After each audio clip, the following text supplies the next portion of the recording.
Welcome back to Atlanta & Company. I'm Ryan Cameron. All right, our Pal's Place has a dilemma, and they need your help. Now, one of their rescued dogs gave birth to a large litter of puppies, as you can see here. Now those puppies need a place to live. Russ Bowles is back today so you can meet these puppies, and professional dog trainer Susan Brumbelow is also here. All right, guys, first off, how are the puppies doing? They look great. They are. They're doing great. They're about 10 weeks old now.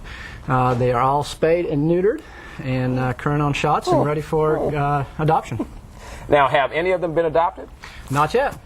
We have lots of interest. We've had a few applications, and we're just now kind of getting them out to the public, and hopefully we'll get a great response this weekend. All right, now remind everybody how you guys got so many puppies. Well, we went into the one of the shelters up in North Georgia, and we rescued a dog who, unknowingly to us, was pregnant at the time.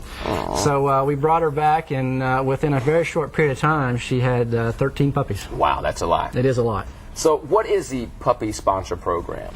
The Puppy Sponsor Program is we're looking for people to help pay and support us for the spay and neutering of the dogs, and along with the all the vaccinations, shots, and medical care that would go into it. So at the end of the day, it costs us about $250 to do to get them all their medical care. So that's what we're looking for, is someone to support each and all the puppies.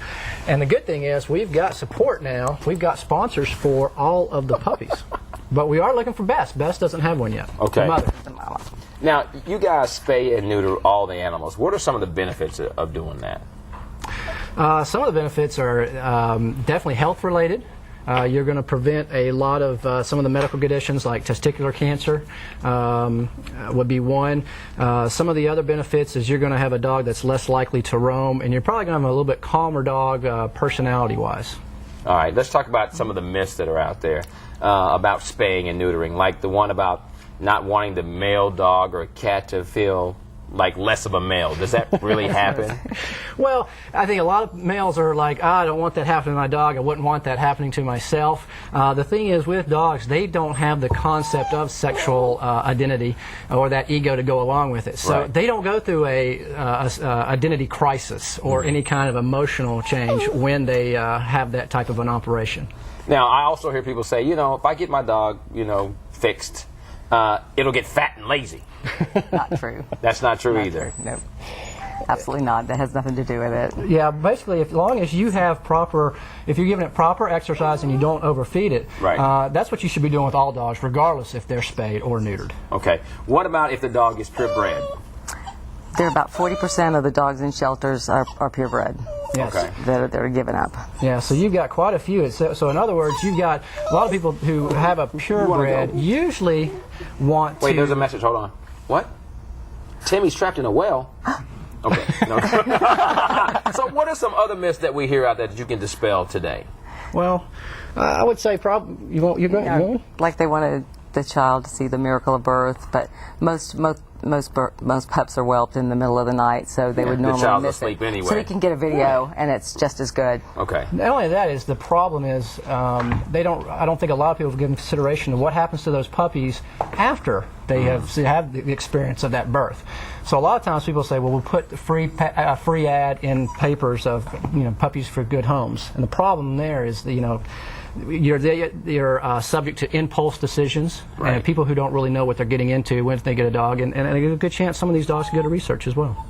Let's talk about the actual things that can happen when a person does take on a puppy. They need to be able to realize that they're going to have to spend some time with this animal. It's just not okay, I put it downstairs with a blanket and an old clock, and I can leave it down there. Right. You actually there's a time commitment, especially with puppies, because they're needing a socialization period, and that's where Susan Brumbelow is kind of more of an expert at. She does socialization classes that get them adjusted to the different environments, different stimuluses in the environments, loud noises, bikes, other people, other animals. So it's very important at a young age to spend that time with the puppies. Susan, talk more about having a dog get into a new environment, especially when you have children in there, because everybody says, oh, I want to get Timmy a puppy for his birthday, and then what happens, Yeah, the children might lose interest, but if they are interested, the puppy needs to be in a lot of children, as many people, because that way they won't when they're older, they won't be afraid of children or other new things.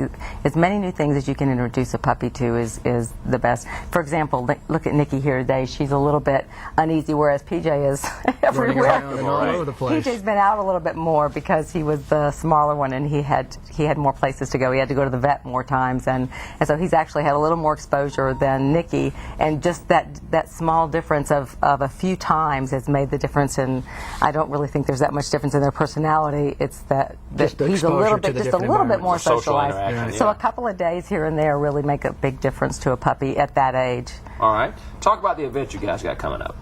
Well, it's a small event right now. We are partnering with Dino-Fair, and it's kind of a new concept, I guess, around here. At least it's a new concept to me. And you actually go there. They have an extensive list of from a menu that you choose from, and you actually cook your own dinners there. Okay. So you cook your dinners. You come home with about 12 frozen dinners, and they are for everybody that signed up. A donation will go to Our Pals Place. All right, now tell everybody at home your adoption days and hours. Yep. We are open to the public on Saturday and Sunday from 1 to 5, and we're located at in Marietta off of Canton Highway. All right.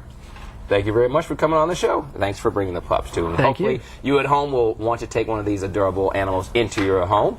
Now, don't forget, if you'd like to adopt any of the available animals at Our Pals Place, please call 678-795-0202 or log on to ourpalsplace.net.